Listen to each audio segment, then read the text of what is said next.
season kicked off on Saturday, much the way the second half of last season sort of played out. Kai Havertz scoring again, Bukayo Saka scoring and adding an assist into the mix as well. The Arsenal are off and running 3 points in the back, beating Wolves at home to the tune of 2-0. We've got some questions, hopefully some answers. We'll look ahead to Aston Villa at the weekend. You know, that crosstown rivalry in London, if you are here in America and saw the NBC preview. Ryan and Glenn are here. Let's get to it.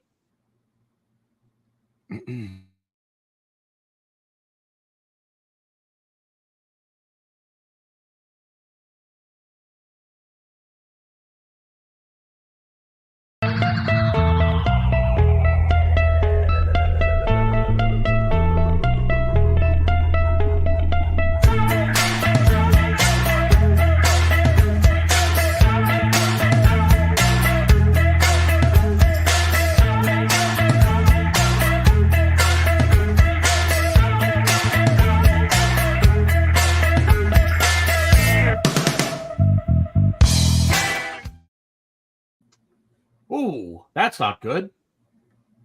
And it's like it's my first time, not my 300th time doing this. Welcome to the program, everybody. This is Loose Cannons. I'm the Bearded Gooner. Next to me is Arse Bros Ryan. My co-defendant below us is the one and only crazy, maniacal. I could probably keep going with the superlative. Yeah, but let's not. And I've got Glenn. Boys, how we feeling? Feeling good. Ryan looks very studious right now. He looks like he's deep in, I don't even know what. What are you researching? I like that haircut on Ryan. It's like Grandpa Simpsons once said. You can set a clock to that haircut. I don't really have hair. Not a haircut, but thank you. I appreciate it, Glenn. Oh, okay. I sure hope the paper. But anyway, some good news. Dude, I have to say, I'm sorry. I'm like so excited to be on with you guys, but I have to say, please check out my Twitter and YouTube. I have a new video out. Okay, go ahead, BG. No, I just checking in on the two. So real quick, so I found these on Amazon, and they're actually really cool. I'm going to put them up on the wall, but Amazon would not let me leave a review. They're like street signs, and they're metal. Oh, those are nice. Here's the problem. They're bent to shit. Oh. Like, I don't know if you can see all the creases in the back. Yeah, I see that. Does one. It show in the front, though? It does on this one. I mean, if you look at it, you can't really see it on the... All right, yeah. You kind of see it there. I see a little indent there. You know what, dude? Send it back. I know Amazon is like Star Trek, where you order something and 2 days later it's there. You know, almost Star Trek. I can make it work. I'm not really going to go through. I don't really feel like going through all of that to try and get a new one that shows up and it's the same way. I just kind of wish they would have packaged it a little better, and it wouldn't have shown up like that. But hey, you know, you live and you learn, and yeah, that's it. So anyway, into the nitty gritty, as it were. We played a meaningful game on Saturday. Ryan, I'll start with you. Overall thoughts. I know you didn't get to watch live. And I did I think I pretty much ignored any text messages that would have involved you so as to not give anything away. So I want to add a question to what you're asking, Ryan, because I'm always fascinated how other people do it. When I don't watch a game live and I have to watch it on DVR or whatever, I shut off everything.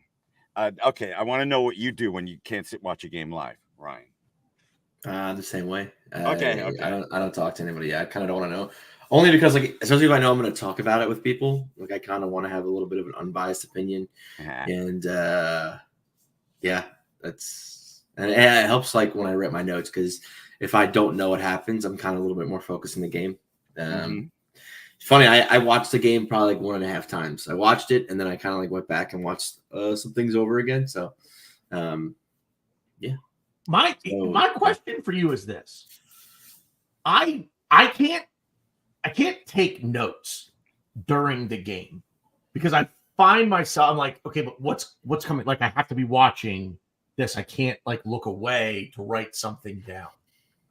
Like if I'm at the bar, obviously I'm not doing that. I'm not taking notes because I want to be like in the moment with the atmosphere and everything. But no, yeah, if I'm home, sitting on my couch, relaxing, I mean, it's. Are you really relaxing though? Yeah. Yeah, I am. Watch the game. I am. I guess it depends the game state, but yeah, no, for the most part, I'm fairly relaxed watching the game. There's times I'm yelling, but more often than not, now I am at the bar watching the game as we strive here in Pittsburgh to get the Steel City Gooners official Arsenal America Supporters Club status, which hopefully is coming down the pike here sooner rather than later. But anyway, so Ryan, I'll kick it back to you. What just kind of an overarching thought to the match? You thought we played well, thought we were mediocre. What do you think? Interesting. So watching the game, my first watch through, I thought we were really good. I saw a lot of things I didn't see in preseason. I kind of saw a little bit, at least which I'm sure we'll talk about, a little bit of what Arteta's been hiding up his sleeve. And then you realize we're just a better team than they are.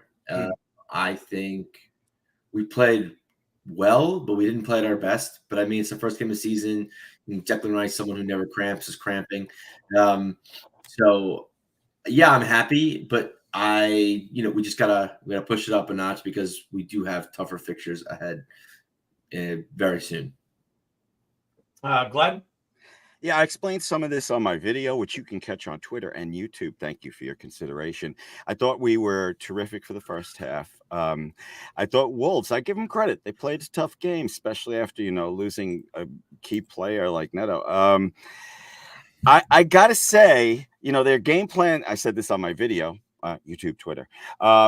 It worked for 24 minutes and that beautiful header. And the thing that concerned me was a little bit concerned me. And I don't expect a complete perfect game from our squad, especially on opening weekend. But I thought that Wolves took it to us in the second half for a while. And I thought that Arteta took too long to take out Zinchenko, who I wouldn't have even started. Not complaining. I love Arteta. But he waited till the 68th minute, and then shortly after that, Saka took care of the rest. But I am happy. As I said in my video on YouTube and Twitter, I'll take 2-0 every time. Sorry that was such a long answer. It's quite all right. I hope. I also hope. I hope, I don't know. I feel like you got to be happy, right? I don't want to blow my load against the Wolves first game of the season. We have so many big fixtures coming up. We need all the. We need to play. We looked like we were going 100% every ball. We were winning every ball. We were playing better. We had a little bit sloppy connecting and passing. But I mean, really, this game should have been like a practice for what's ahead. Because what's ahead, these slip ups can't happen. These sloppy passes can't happen. So I'm almost kind of happy it happened. Because it's okay, cool. We need to fix A, B, C, D, and we'll be kind of just rearing to go against the tougher opponents. So opening goal scorer for the season, Kai Havertz, off and running, picking up right where it left off last year. All the talk is we need a striker. We need a striker. We need a striker. Do we need a striker?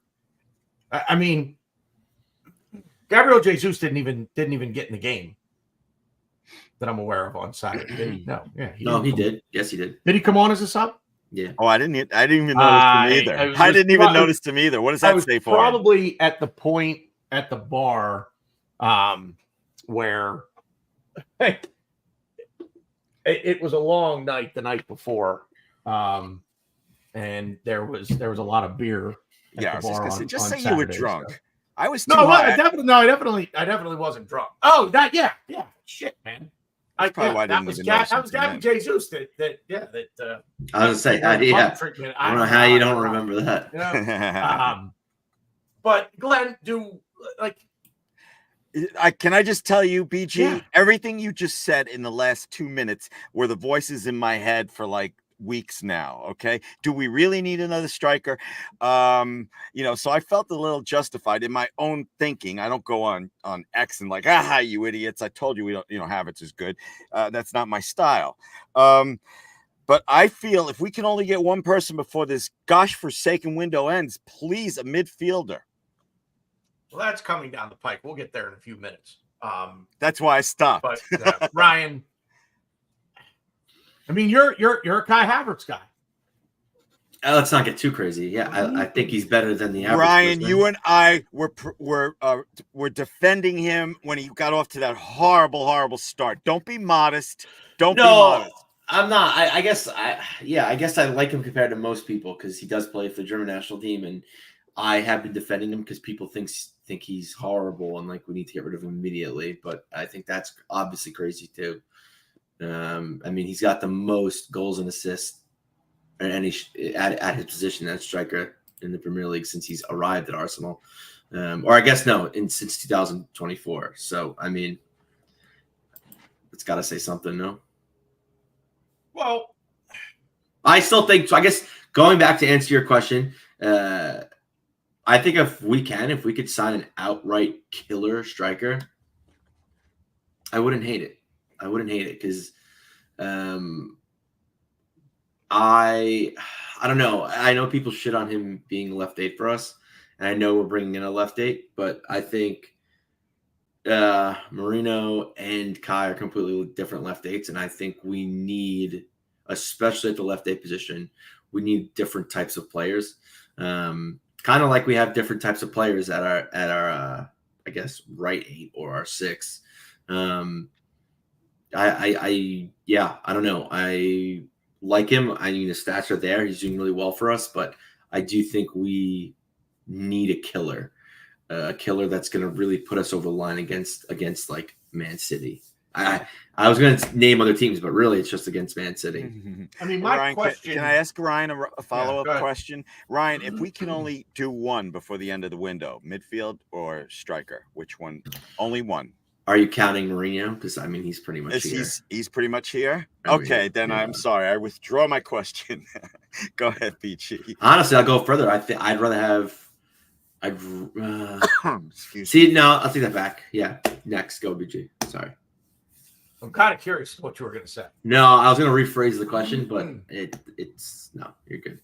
I mean, I guess you're okay. So you're bringing in Marino supposedly to play. He's either going to play the 6 or the left 8. He's playing left 8. I don't mean to start anything with anybody. These people think he's coming in to play a 6. I mean, I don't see him as that. I respectfully. I guess I don't know other way to say is you don't know. I don't know what you're reading, but whatever it is you're reading, don't read it anymore. He's not coming to play 6. He never played 6. I don't think he's the kind of player we want as a 6. Do I have to wait to talk about Partey, BG? Because I always as Ryan likes to say, blow my load too early with these things. The things you want to talk. Hang tight. Hang tight. Okay. I guess I agree that I think we could use that killer striker. I worry about the system, as we've talked about before, that this is a system designed with spreading the goals around and not having that focal point 20 to 25 goal scorer.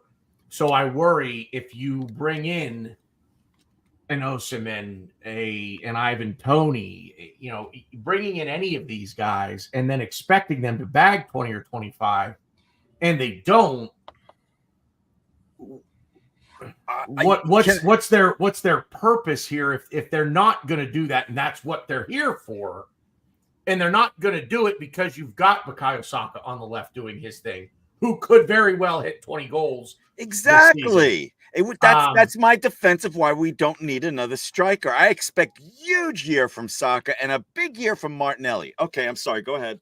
Are you like signing something? I was telling you he plays on the right, but I was also going to come in on the left. What the left? I'm thinking. It's fine. I was just being a dick, and no. So my response to that would be I'll start off a little more crazy, and then I'll dumb it down a little bit. If we signed Haaland right now, you don't think he could get 25 goals? Easy, right of course. Yeah. Okay, I agree. Hang So on, wait. I know what you're gonna say, but let me just finish. With that. I'm almost done. I think there is a type of player, a type of striker that we could bring in that could just do that. I don't, and I think, that's Haaland. He's a diamond in the rough. I think there are other players out there that we could bring into City that can score 20 to 25 goals with this team. Now, who is that? I don't know. And I think going back to the question of, do we need a striker? If we could bring that player in that can do that, even with the system in hand, I think you definitely do it. I mean, if you look at City, they did this. They did this. They brought in Haaland. They fucked their system up for Haaland, and they started slacking a little bit. But then they picked it up, and they just can't stop winning. Haaland can't stop winning golden boots. So it works. They tweaked it around him because he's such a good player. Is there a player on Haaland's level? I don't know, but I think we could get a player close enough to his level, to his stature, to his profile that can potentially work for us. Now, will it? That's another question completely, because I don't know, obviously, because we haven't really tried it. Two quick things. You never know how a Haaland would affect chemistry, because Arteta has all these moving parts in his strategy. So I wanted to say that. I guess basically that's all I wanted to say. I don't think we need someone like that. I think, oh my God, these dogs. So I think I said, real quick, sidebar. So moved into a new house. That. I'm stealing.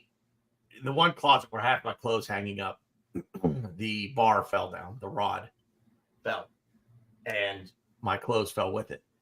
And so right now I have clothes folded up, currently sitting on the floor in the closet, waiting to be put away. Katie, my middle dog, is now in the closet, destroying the pile of clothes that I have, trying to make a nest for herself and lay. Yeah. Hi. Can you not do that? Come here. Everybody. Now it's almost like she doesn't know how to get herself out. Anyway, so go ahead. The number one, Erling Haaland is, yes, he's one of a kind. There's no one else in the world like him. Does he come here and bag 30 goals? Absolutely. Absolutely. There's no one else on that level. And because there's no one else on that level to tweak the system the way that City did, as you said, Ryan, to accommodate that, but no guarantee that you're going to get it because that player isn't the Norwegian Superman or whatever it is they call him. I fear you run the risk of basically bringing in another Kai, and now and now Kai gets lost in the shuffle, and you paid $60 million for him. You pay $100 million for this new guy that you bring in. And I will say this: I don't think a striker is coming. I don't think another attacker is coming this year. I have to add something before we move on. I also think it would be, and BG kind of touched on this, I also think it would be a slap in the fucking face to Havertz and to Jesus to go out and get a premium $90 million striker. If I were them, right, I'd put myself in their shoes. Okay, I love Arsenal. To play for Arsenal would be my fucking dream. Of course, I wasn't good enough to do any of that shit.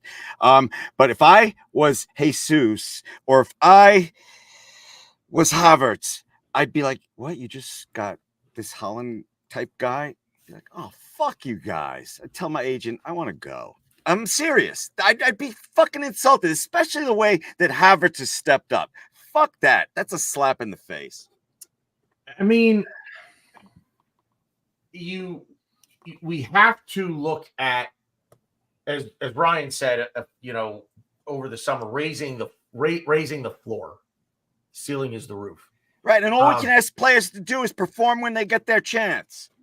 Well, and Kai really, since taking that role, has been doing that.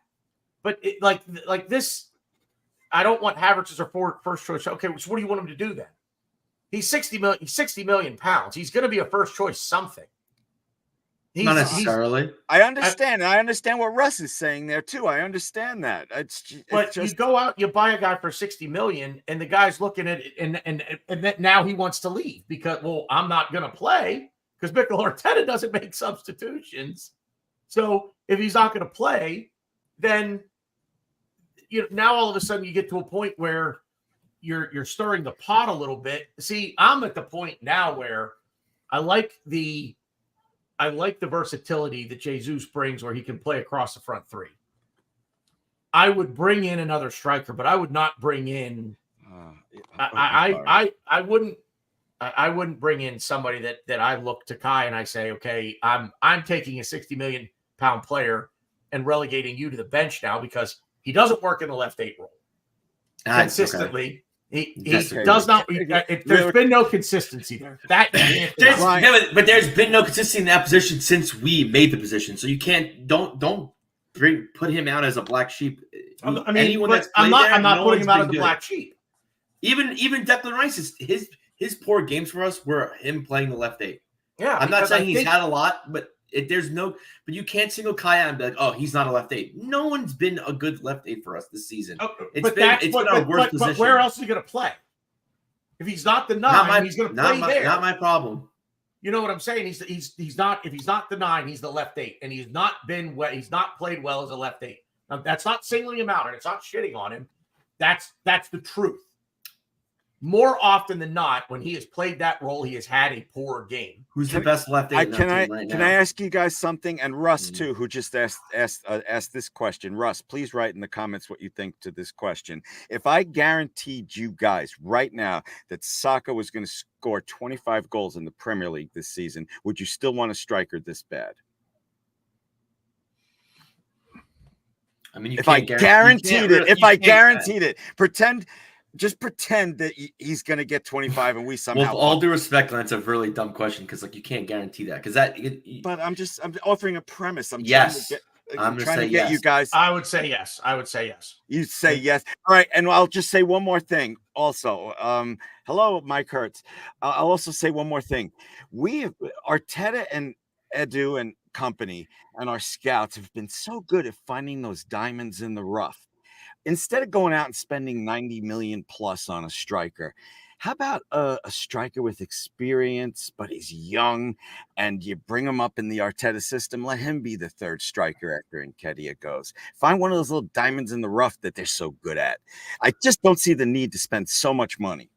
I just want to quickly, because I didn't really get a chance to respond to Glenn about taking Havertz's and Jesus' spot, and Stan summoned it perfect.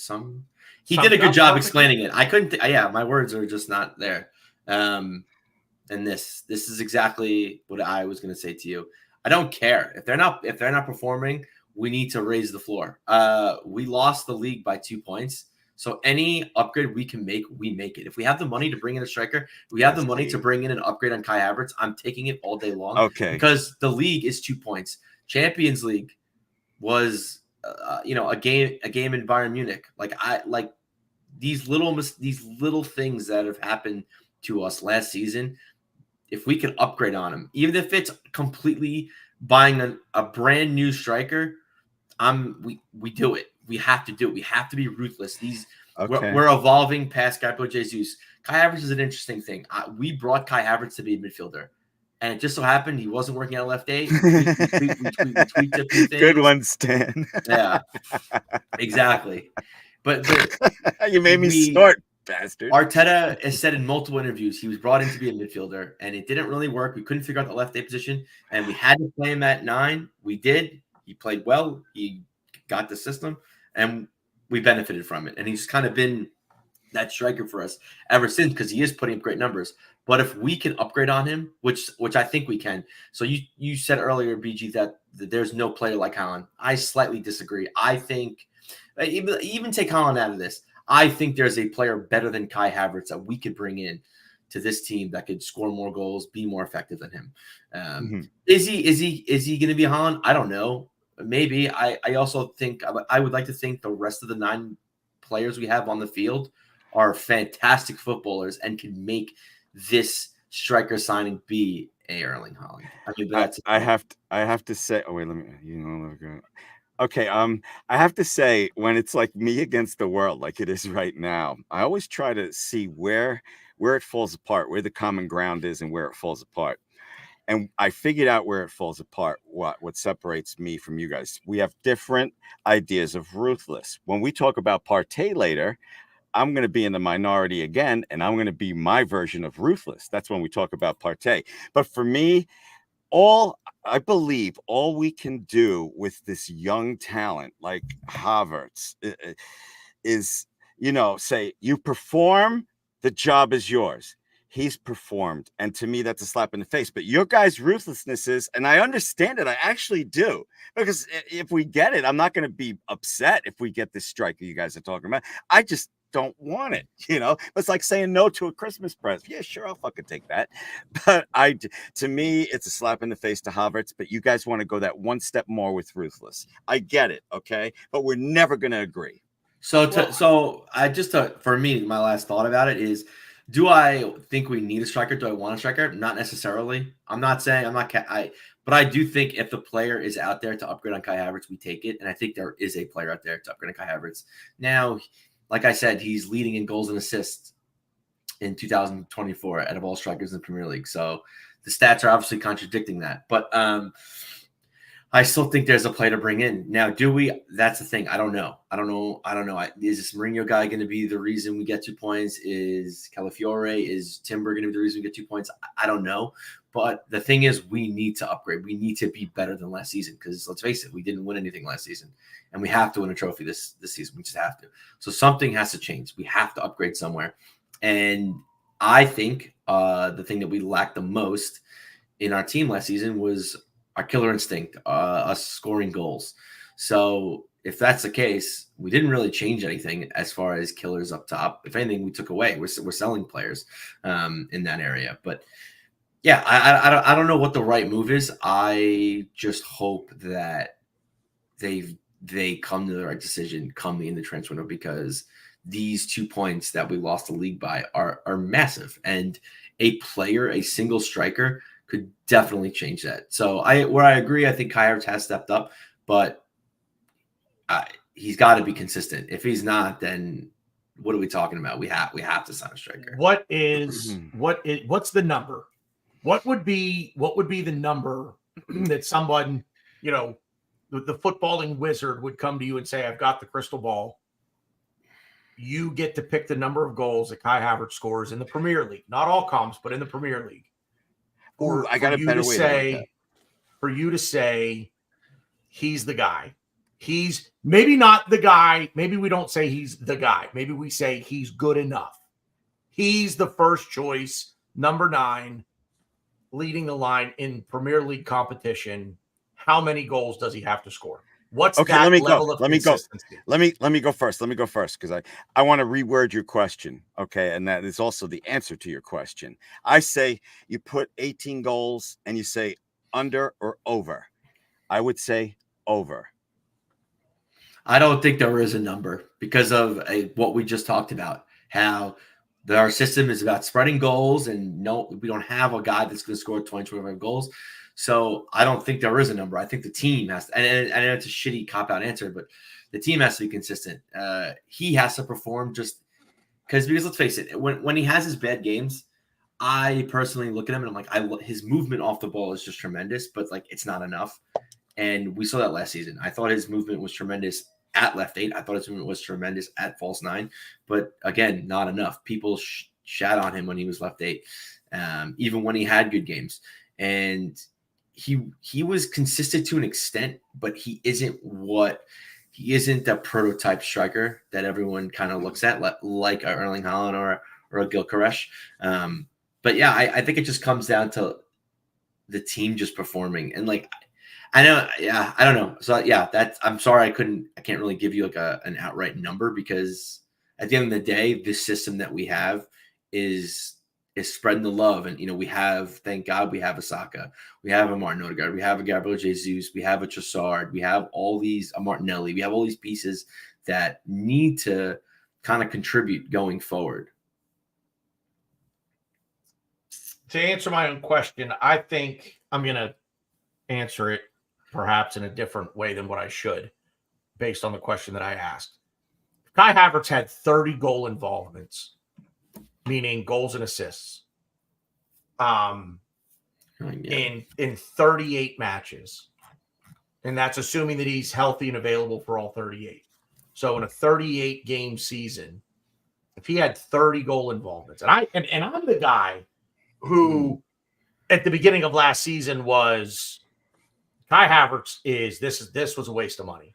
If this is all he's going to do, and we're going to continue to try to fit that square peg in the round hole, this was a waste of $60 million.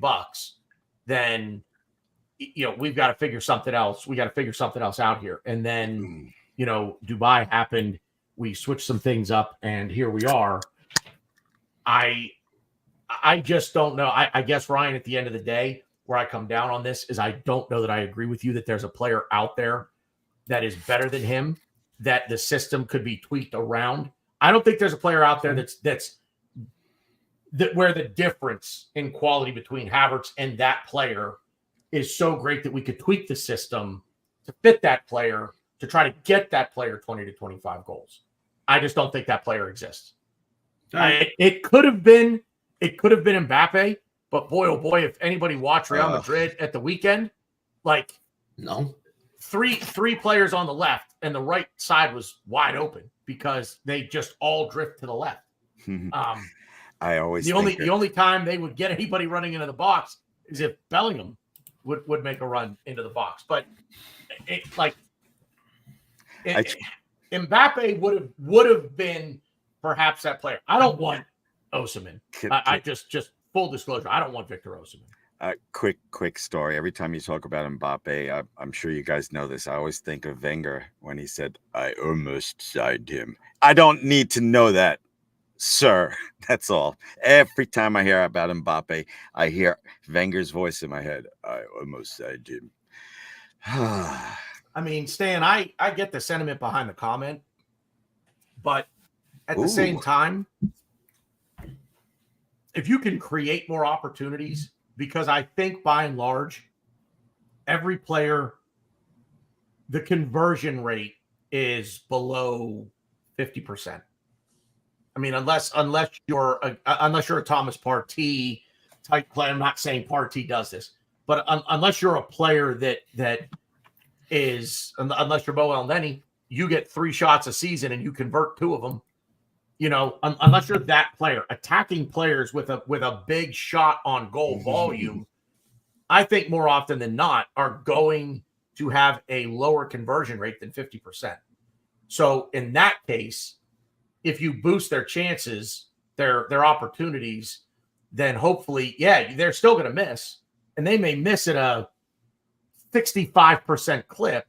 But if that 35% clip is leading to, here again, 30 goal involvements, you can't count the misses because I think that's a part of the game. That's going to happen. You guys are going to miss. You're going to miss more shots, or more shots are going to be saved or blocked or whatever the case may be. You're not going to ever. I shouldn't say ever. Rarely will a team convert more than 50% of their shots on goal. Rarely. Even Manchester City, Real Madrid don't do that. The best teams in the world don't do that. Yeah, so, I get the sentiment, though. I do understand where you're coming from. I ditto on that. The shot volume is so low that the misses are glaring.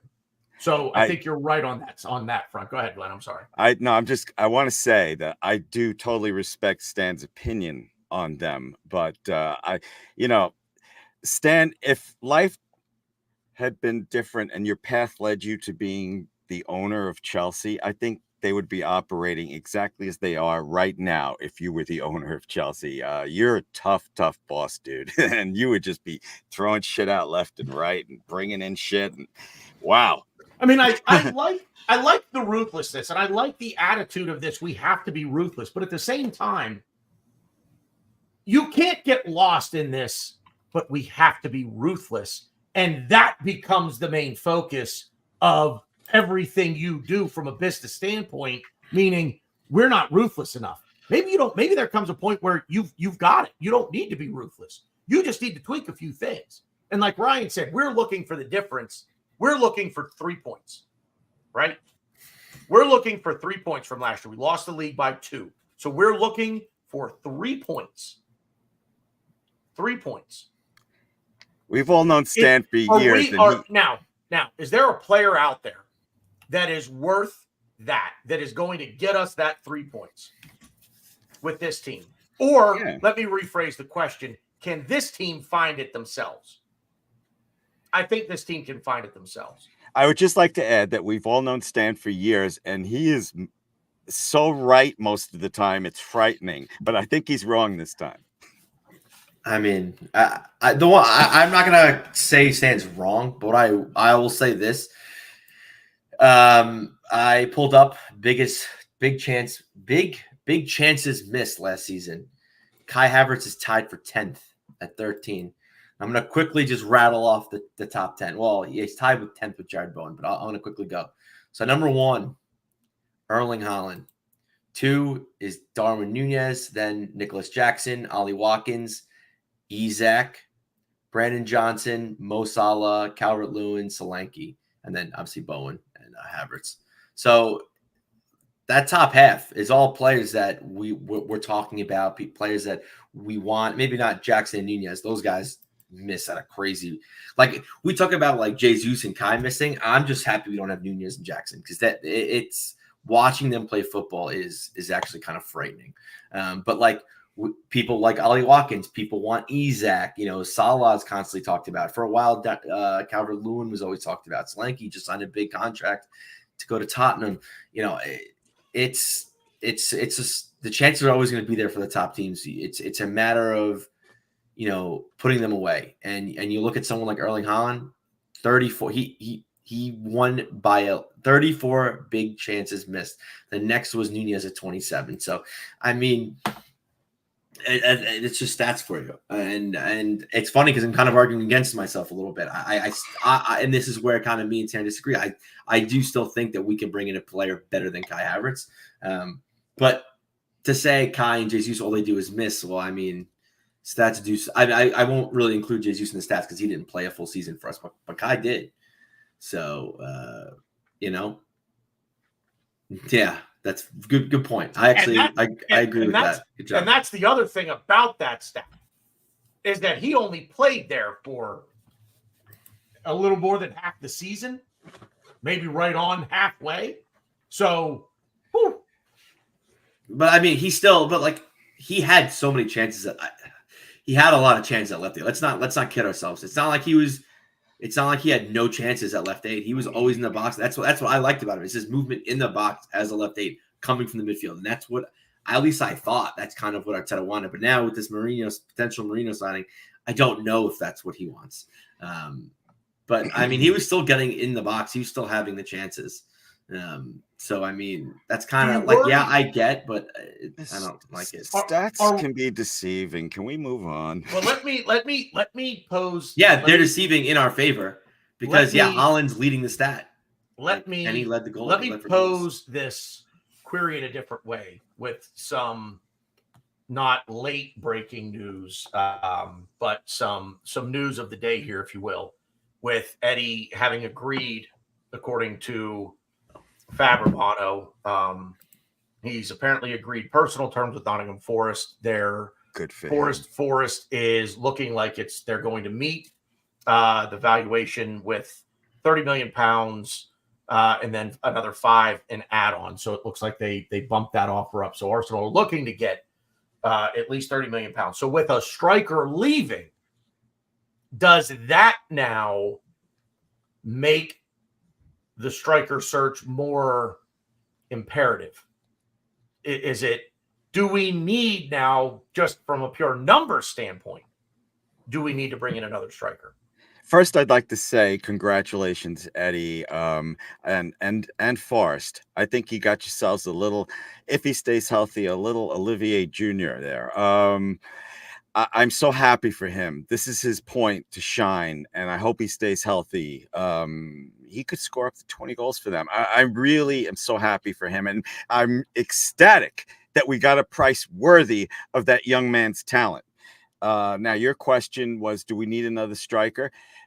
I refer back to my answer earlier. Based on numbers, based on just depth. Look, if Eddie came in, I was comfortable. You know, he was streaky. Yes, I fully acknowledge he was streaky and injury prone. But I just want someone I can be confident in. A young kid. We're so good at finding these people. A young kid with some experience that can come in if we need a third strike. That's what I'd like to see.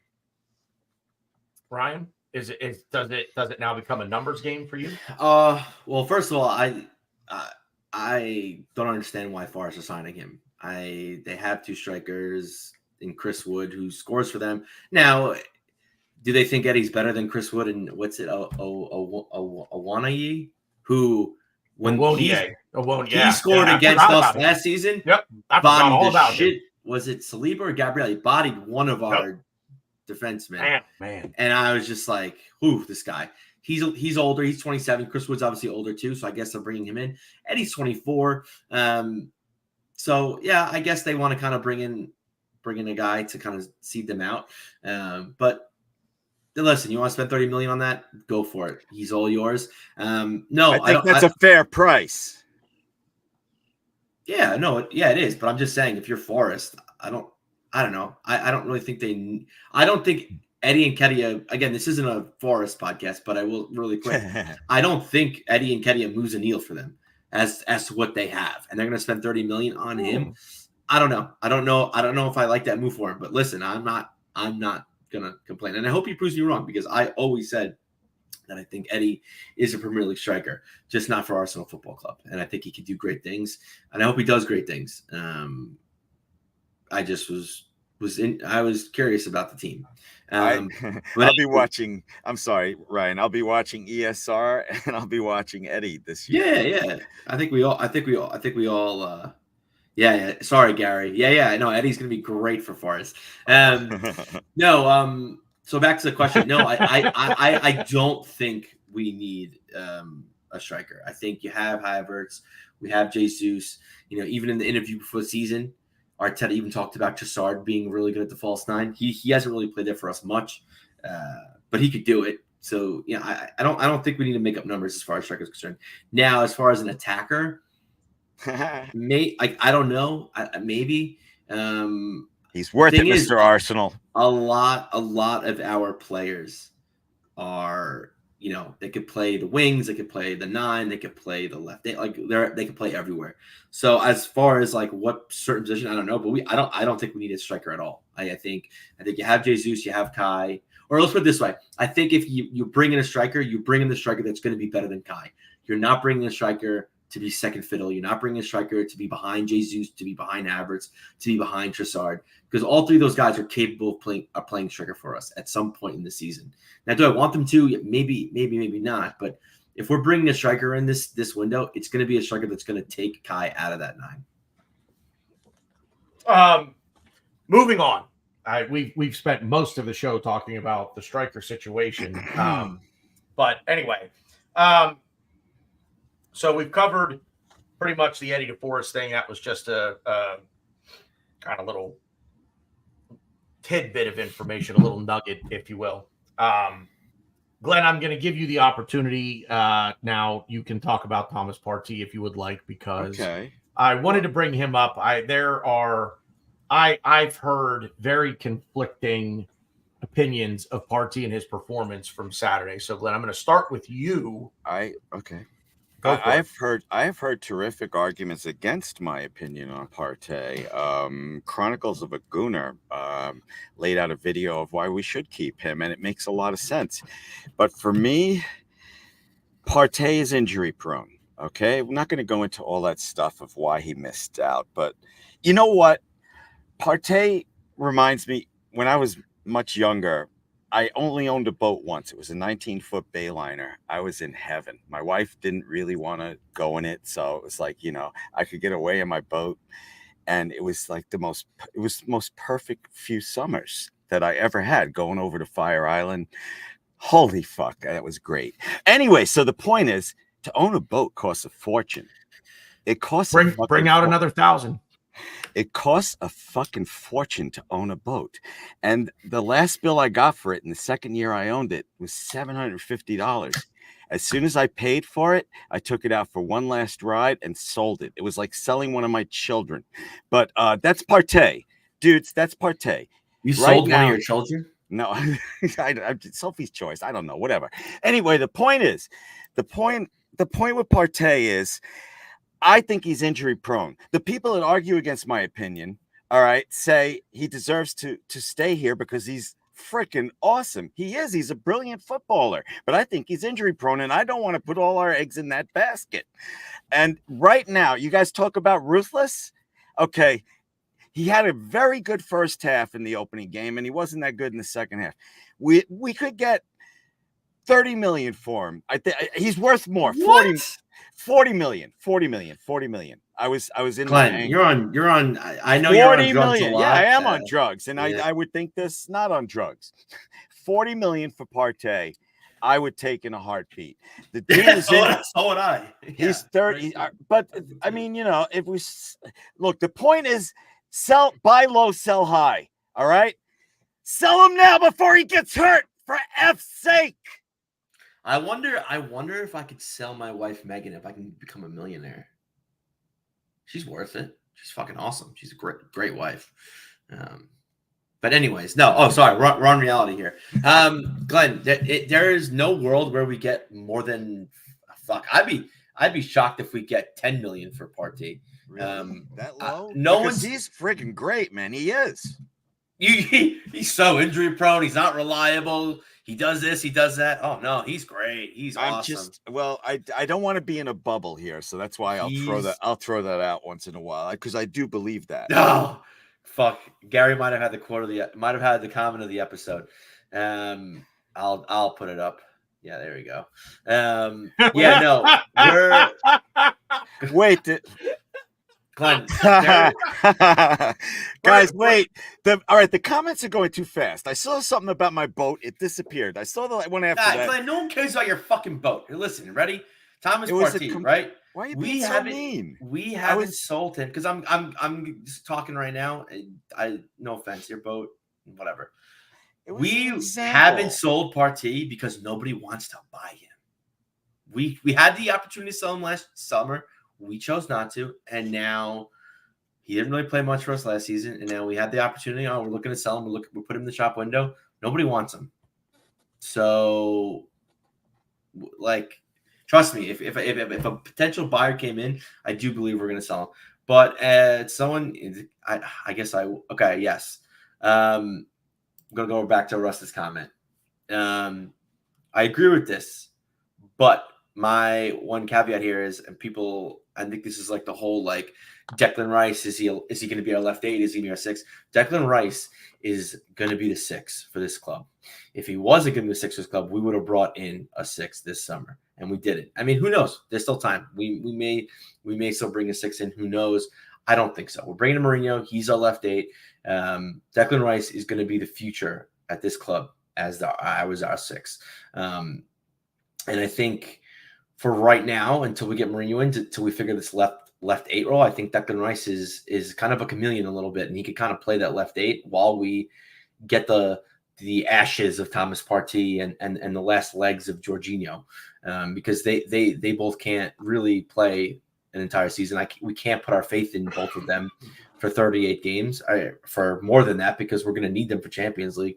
I think Thomas Partey and Jorginho are going to rotate until we can figure this left 8 out, and then potentially I think Rice becomes our 6, because I think Rice for Arsenal Football Club is our 6. I would like to nail that down, because I really do think that's his best position for us. It was his best position for us last season, and I would like him anchoring our midfield. And I don't think we're going to get rid of Partey. I think Partey's just a placeholder. And I guess really quick, I thought he played well. I thought he played better than the way he finished last season. I think last season he was playing as a third center back. He was very far back. He was unsure of himself. He didn't know when to commit. He didn't really know what to do with the ball. He had a few good dribbles here and there, but other than that, wasn't doing it for me at the end of the season. This season, he's holding a higher line. He's moving up with the ball. He's pressuring. He's a little more sure of himself. Now, is his athleticism there? Is his movability there? Not really, but that's just because he's old as shit. So, I mean, yeah, that's something that needs to be addressed. And same thing with Jorginho. Jorginho is no spring chicken either. So it's going to be interesting to see how we handle this with bringing in Mourinho, with handling with Declan Rice. The midfield is going to be, I think we talk about how the striker was the crux of everything last season, how we need a killer. I think this season is going to be how Arteta handles our midfield. It's going to be the deciding thing. And I'd just like to say what I'll do is how I tried to get you guys to talk about a striker when I said, I'll say this, okay? If you could guarantee me. You all right there, Joe? Hmm? You all right there, Joe? He's making some stupid movie quote. Keep going. No, it's not a movie quote. I'll explain it later. Okay. No, I was trying to remember my exact question, but I couldn't remember it. Look, if you could guarantee me that Partey would not get some serious injury this season, I'd say keep him because he's brilliant. When he's in our midfield, he's a great distributor. He's a force. But there's no guarantee with that. And for me, I believe that, if you're going to hurt yourself in the backyard and you're out for 6 months, go play somewhere else. I didn't say it. I know. That's so you think a team is going to sign him for $40 million? No, that could happen. No, all right. I had time to think about it since I just blurted a price out before. I would want $32 million for him. God, that's still nuts. Glenn, we would be lucky to get $10 million for him. Lucky. We would be lucky to get $10 million. That would be insulting. Well, yeah, that's why that's why they're still here. Keep him. Yeah, that's why he's still here. Because nobody's even offering that. You know what? This so reminds me of Xhaka when I wanted that dude gone so bad, and Arteta just kept believing in him. I'm just like, get rid of him. And then he had like the most amazing last year and a half ever, and I had to shut up. So maybe I have to shut up about Partey. I don't know. Maybe. Maybe. We'll look ahead to the match on Saturday again. And I'm sorry, I have to point this out because it is just so I don't even know what to call this. The NBC ran a promo on Monday during the Leicester scumbag match. NBC is our local broadcaster for those. NBC, for those who might not be here in America watching this, NBC owns a network called USA where they broadcast Premier League games. NBC owns the rights to broadcast Premier League games here in America. They ran a promo for our match against Aston Villa on Monday.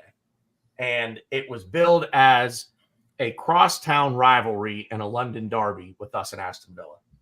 And it's embarrassing that whoever wrote that promo and then proofread it, neither knew where Aston is. Yeah, I can't. It's in Birmingham. It's in the fucking Midlands. It's a 2-hour car ride away, and they think it's a crosstown rivalry. I can answer that for you, my dude. When they had the writer's strike in Hollywood, they got rid of all the older writers, and all these young idiots that don't know anything came in. That's why your movies and TV shows suck right now. The writers are young and effing stupid. I mean, also, that's what happened, dude. It's just they moved all the older people out, and TV is so incredibly stuped right now. Anyway, so I had to get that out because I saw that and I'm like, you're and to not correct it, you're insulting people. You're insulting people's intelligence who know where these places are and know that it's not a crosstown rivalry. You right? Call it a rivalry. Call it a rivalry. I don't know that it righteous is one. Righteous rant. It doesn't make us look good as Americans, Anyway. Some people already look down on us because we're American supporters of Arsenal, and that doesn't make us look good when our TV network is doing that. So anyway. I understand your anger. So I've been hearing now, because it's Aston Villa, so maybe this isn't a preview of the match per se, but I've seen a lot of things this week leading up to this match. A little bit of revisionist history and people saying that Unai Emery is a better manager than Mikel Arteta. Oh gosh, so insulting. I'll wait. It's in this very moment right now. Not Unai Emery of 5 years ago, than Mikel Arteta of 5 years ago. In this very moment, right now, who would you rather have if they were both available? We were starting the summer. Who would you rather? Just quick. I don't need an explanation. Who would you rather? Question. I want Ryan to go first. Stupid I question. hope I agree with Ryan. Go ahead. I honestly don't even like it, and I don't mean this in any disrespect toward you. It is a dumb question. It's a stupid question that I don't even want to answer because it just is. I don't want to dignify that with a response. There are people right now who legitimately are saying Arteta out. Yeah, that's fine. Oh yeah. I don't let them do it. That's fine. All right. Dude, I understand why you're doing it. But it's a lot and it's right now. It's this week. It wasn't last week leading up to the first game of the season. It's all of a sudden we play Aston Villa. We play Unai Emery. Go ahead, Glenn. I'm sorry. I wanted to say I saw grow. I am astounded about this as Ryan is, and you appear to be, BG. I subscribe to this guy. I'm not going to say his name because I don't want him to get mad at me. I subscribe to his channel, but it's always hysterics on there, and that's not my cup of tea. But he's a good guy. I like him, and I first saw it on his channel. Middle of the road channel. Sometimes gets a couple hundred views, sometimes gets thousands of views. And I saw that question. I'm like, oh man, he is really pushing it, but I'm not going to watch it. And I'm not going to say anything. Then a couple other bigger channels picked up that question. Then AFTV picked up that question and it fucking exploded. I think like Ryan, it's fucking insulting. I don't even want to dignify that with an answer. Unai Emery is not even close to Arteta. That's all I got to say. This is a question. I didn't say that. I didn't say that either. Oh, okay. Then please. I didn't think it's a dumb question. I think it's a dumb question to ask, but I don't think Unai Emery is as bad as people make him out to be. Let's face it. Let's face it. Did they not do the double on us last season? Or we got 1 point? No. Yeah, they beat us both times. Yep. So I'm not saying I agree, but people had I could see people who are pro Unai Emery over Mikel Arteta. I get their argument. Do I agree with it? Probably not. But it's just a dumb question. It's just a dumb question. But here's a slight rebuttal to what you just said. Yeah, it's a dumb question, but Unai Emery. I'm sorry. I'm not going to be nice if I speak right now. Go BG. Go before I say something horrible. This is pretty interesting, and I don't disagree with this statement. I do think he was done dirty at Arsenal, but I've said this from day one. When Wenger left, you don't want to be the guy that follows the legend. Follow the guy that follows the legend because nobody's going to remember you. And if you are remembered, you're not remembered for anything good. No one remembers who followed Curly Lambeau excuse me, not Curly Lambeau. Oh my God, Glenn, help! What? I didn't know. Vince Lombardi. No one remembers who the head coach of the Green Bay Packers was after Vince Lombardi, right? So, I'm not even sure I know who replaced Fergie at United. Was it Moyes? Oh, I don't know. Anyway, that's kind of my point. Nobody remembers. We remember right now because we're still not that far removed that we can remember. But Emery wasn't. I do agree with Russ. He wasn't back the way that Arteta has been. But I also didn't see any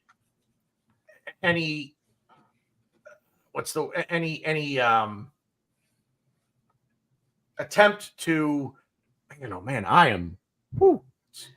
I didn't see any attempt to try and really change any culture at the club. And I think that needed to happen. I think what Arteta has done here with this change in culture and mentality from top to bottom is what was needed. And I didn't see Unai Emery really trying to do any of that here. He did the opposite. I just have to. Yeah, could be. He was the manager that was ripping.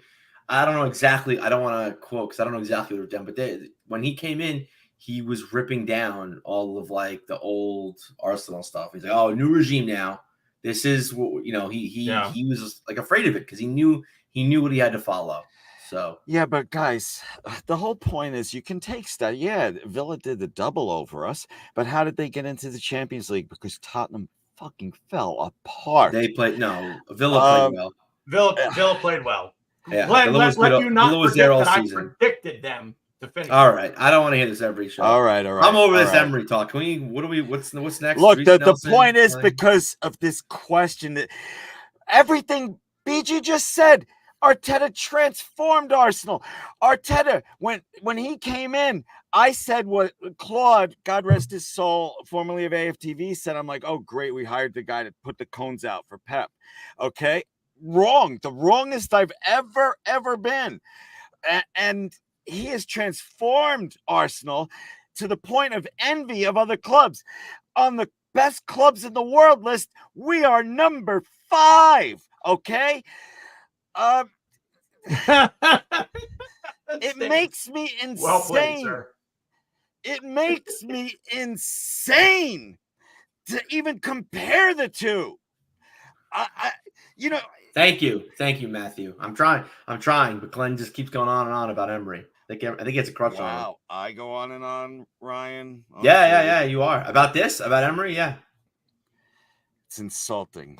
Well, all right, so I'm insulted we're still talking about this, but second match of the season. We didn't play Villa till December of last year, I think. So second match of the season, team widely predicted, I think, at this point to finish top 4 once again.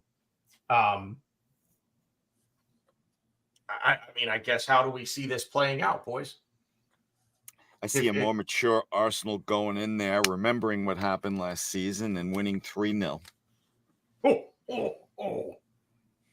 How's that for optimism? Ryan? Yeah, I mean, I even think if we kind of played the game we played against the Wolves, I think we're in the driver's seat. You know, their game last week against West Ham, some people thought they should have won. They were outperformed by XG. It was a close game, and they came out on top. I think if we just play like we've been playing. Yeah, I mean, it's been one game, but even if you talk about preseason, I think Villa are missing a few players. Mings still isn't back yet. They're missing a couple of midfielders.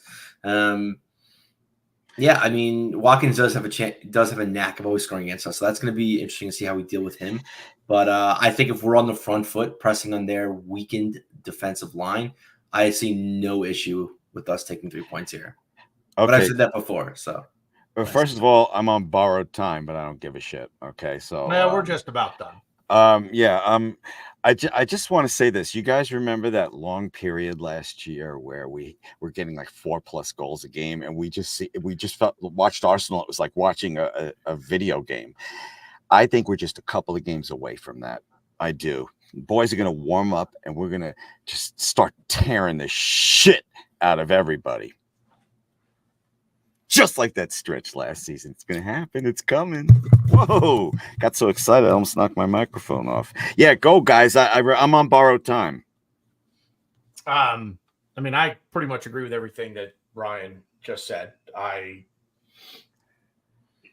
We can backline for them. I was not impressed with anything they did at West Ham. I think that, it should. On paper anyway, it does look like here again we should be able to take 3 points out of this. But they don't play the games on paper, right? So, anything else we got to cover? I would hope that Zinchenko's not going to start against Villa. I don't think he will. So you guys don't think he played well against Wolves? He played okay. I think he is the first half he was fine. I didn't like the second half at all. I thought he was okay, Ryan. But if you're gonna chastise us for this, I want to ask you one question before you do that.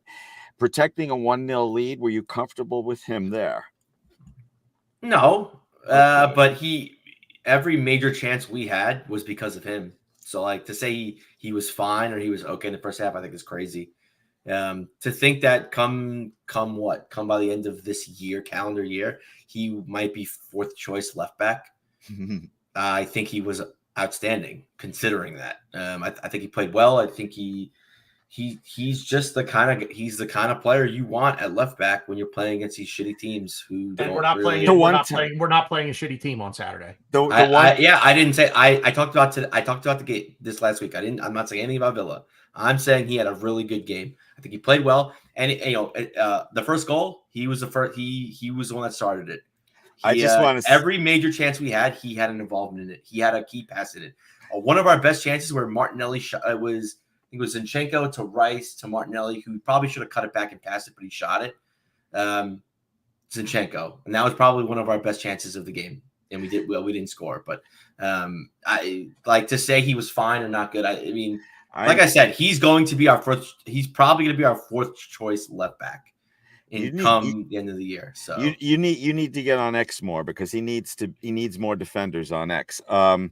Look, I want to say something positive because I don't like just shitting all over one of our players. It's like there was one point where he was pumping up the crowd, and I really liked that attitude and that fight. But like I said, we disagree. I thought okay might be too.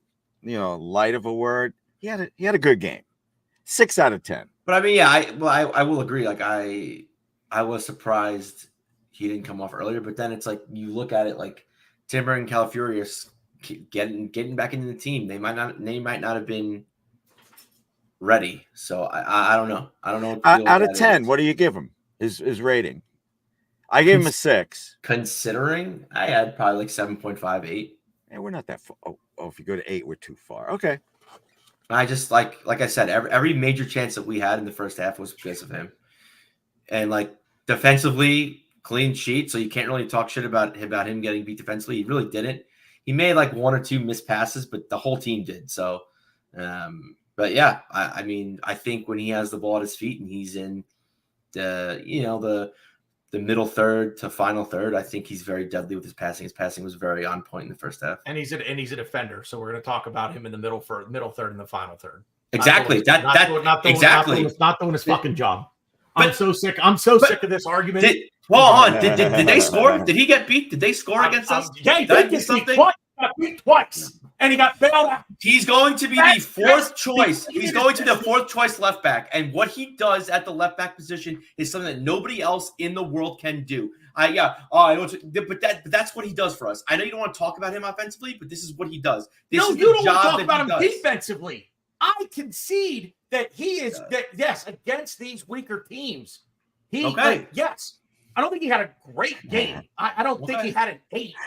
That's fine. Let's just disagree. It's totally fine. You obviously didn't watch him because you're more worried about him in defense, and you were watching him when he had the ball.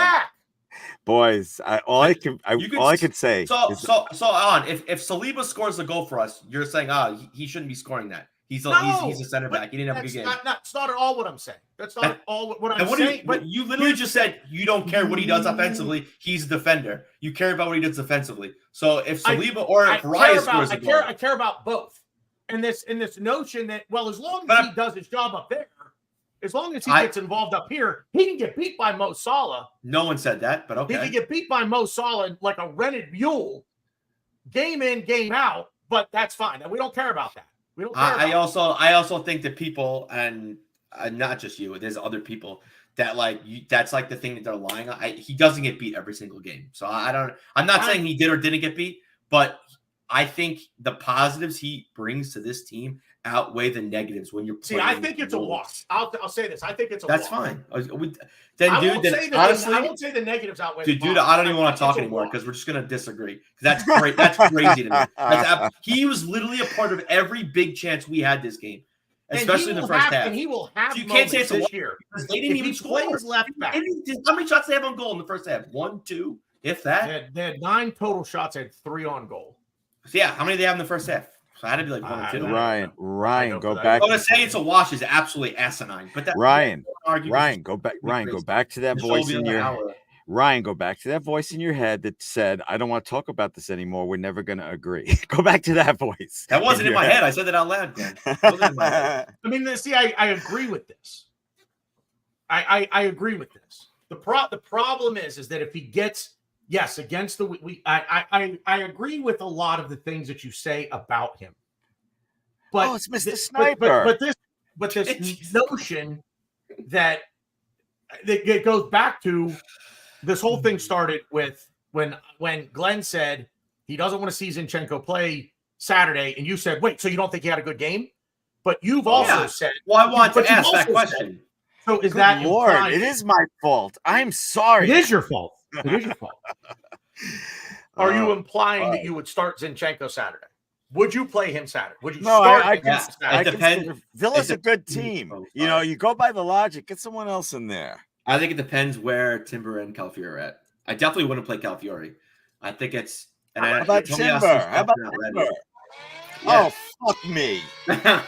I think to me it's Zinchenko or Timber.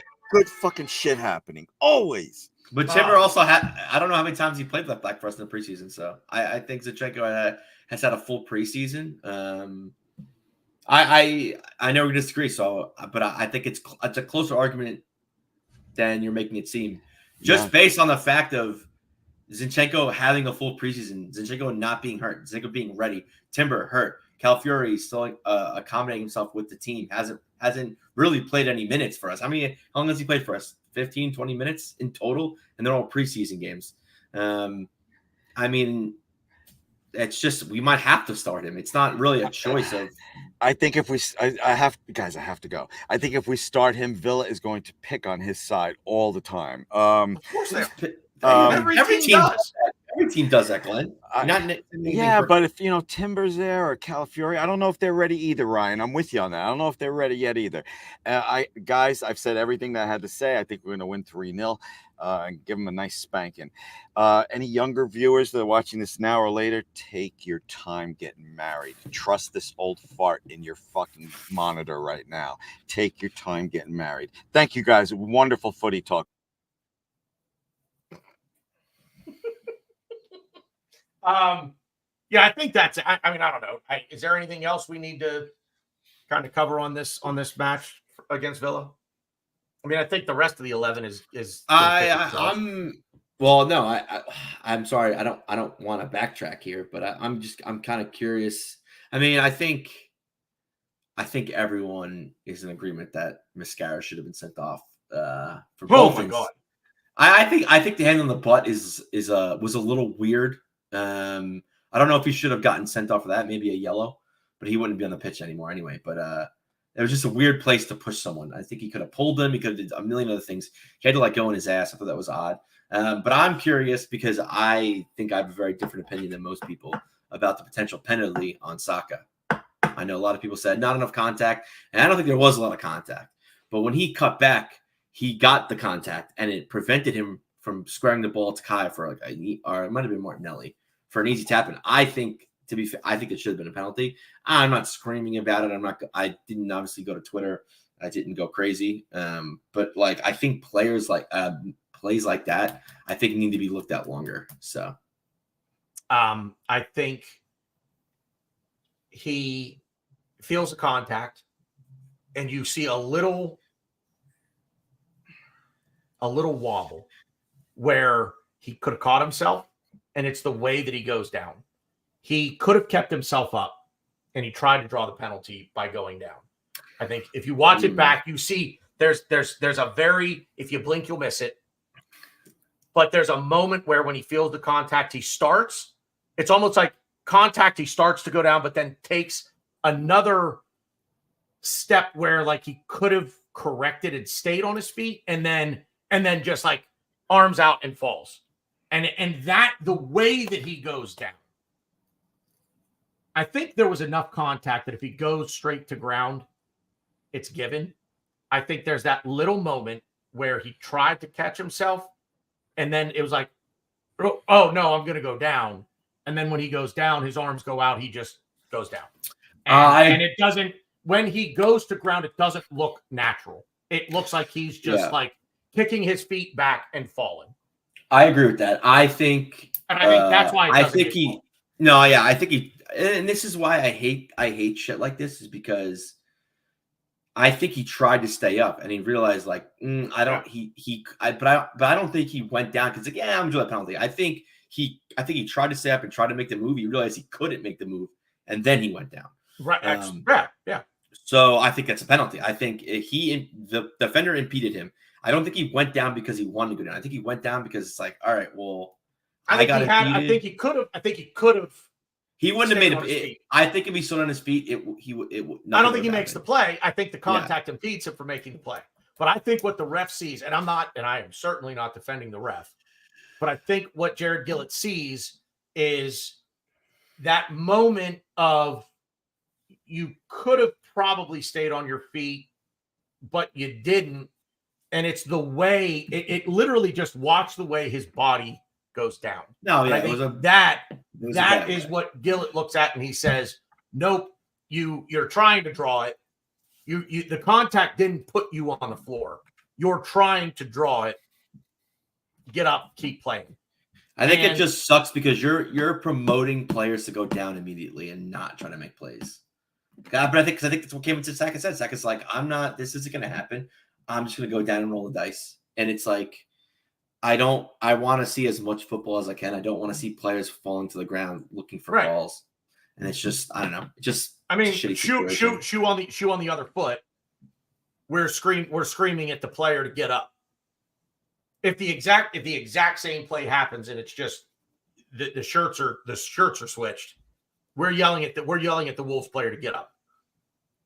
I'm yelling at the Wolves player to get up because I see that you could have probably tried. You probably could have corrected it enough that you'd have stayed on your feet, and then you decided, nope, I'm going to try to draw it because the play is past at this point. So, what up, Carnage? Big up, man. Thanks for being here. It's a weird thing to say, but okay. It's just the way that his body goes down, and I think Gillett's looking at it like you're just falling and flailing your arms out. That's it. So whatever. And but again, if you're Saka, go down. First contact, go down. So stupid. I'm not saying it's not. No, I know. I don't want to play football that way, but you have to. I don't want to play football that way either. I don't like what football is. I don't like that they're actually they work on this. They practice this. Contact and go down. They practice that. No, it's a physical game. Stay up. If it's what's the word I'm looking for here? If it's egregious contact in the box, worthy of a penalty, the referee should call the penalty. But beyond that, play. I want to see you play. I'm with you 100%, man. In this business of these guys that go down and roll around on the ground and smack the ground, I will never root for an injury. In this game, I can, because you can't do anything with your hand unless you're a goalkeeper. These guys that roll around on the ground, grabbing their leg and beating the ground with their hand, I hope they break their fucking hand. Like, I'm so sick of these guys going down for nothing and then beating the ground like they just snapped a limb and then they beat their hand on the ground. I hope you break your hand. I can't stand this shit, man. I can't stand watching this writhing on the ground when there's little to no contact. And I hate that it's taught. I hate that they practice this. So, what else we got? No, I mean, I think that was pretty much it. Yeah. I was just curious what you thought, because I thought it was. I think there's enough contact there for it to be a penalty, but I think Saka has to just initial contact go down. And I think it's a penalty. Mm-hmm. I mean, I guess because we didn't really talk about him, I'd give a shout out to Raya. I thought Raya was amazing. He had a couple. That save that he made going to his left. He made two. He made two. And that save at the end of the game going to his left, full extension. Yeah, he had two really, really good saves on their three shots on two of their three shots on target. He made incredible saves. And I actually forgot. I want Timber to start against Sadik. I forgot he played today, and he was actually really nice. He's very confident on the ball. A little too cocky. He gave him that chance. That's a little crazy. It was kind of sort of in the middle of the pitch. You can't be doing that, but like seeing when he made that move in the top right, I don't even know what minute it was in. He like dribbled past 2 defenders in their box, and he almost squared it away. Dude, I'm excited. I'm excited to see him play more. Yeah, for sure. Well, hopefully we get to talk a little bit more about Uri and Timber this time next week. So, yep. I'm not giving any predictions. You guys know I don't do that. Final thought. Final thought is we need to win, and we need to step it up. We need to ramp it up a little bit because Wolves was an appetizer, and I think Villa's definitely not the main course. No, not really. Villa's like the 2 or 3 long on iced teas that you have to drink and not look completely hammered after you go against, Man City, the main course, and all your friends. And I think we could do it. I think we're a better team than we were last year. They're a worse team than they were last season. We just need to be more composed and not make mistakes because they're a team that will 100% punish us. Yeah, for sure. Excuse me. Oh. Yeah, that's it. We're gonna get out of here. Chat on YouTube. Well done today. Jackson 3-point sniper, football carnage jumping in there at the end. Bronx Gunner as always. Stan the man. We're gonna be getting Stan back on the program here, hopefully in the next couple of weeks, if we can work out schedules.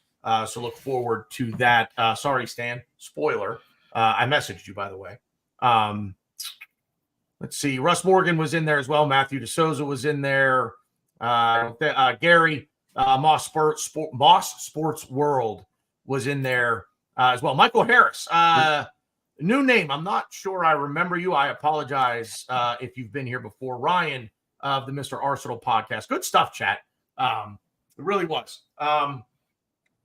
Tomorrow, episode 2 of the brand new betting show, EPL Pitch Picks. We will be giving you our picks tomorrow. We were, 12-0. 12-0. Put it on the board. Put the trophy down. Not yet. I was undefeated last week. Not yet. My wife got me a trophy. Not yet. Too soon. It's a fucking come on. No, it's not too soon. Is it I'm very excited. Yeah, we each went 5-0. Tanner went 1-0, and the chat even went 1-0. It was really nice. Yeah, It was a nice little week for everybody involved. So get involved. Yeah, as we like to say here, get involved. Check that out. It is tomorrow, 4 p.m. Eastern, 9 p.m. Over across the pond, and 1 p.m. if you are out on the best coast, the West Coast. But yeah, we will have more picks for you for this weekend's upcoming EPL action. Be sure to tune in for that. I think that's it. I think I covered it. Oh yeah. Drop a thumbs up on the video for us if you would, please, and thank you. We greatly appreciate that. If you are not already, drop a subscription to the channel, please, and thank you. We really want to keep boosting things here. We're doing some good things here. We're doing a lot of fun things, and we want you guys to be a big part of it. Make sure you click the bell icon so that you get the notification whenever we go live. If you don't happen to catch it on the socials, you can also go on X, Twitter, follow at EPL Pitch Picks. That's the betting Twitter account, the betting show Twitter account. Make sure you are following that as well. I think that's it. I don't think we have anything else, guys. Thank you all very much. We certainly appreciate all the interaction today. This was a fun show to do. We're back up and running. Hopefully the Arsenal are going to go get another 3 points this weekend at Villa Park. It's been good footy talk, guys. We'll see you out there.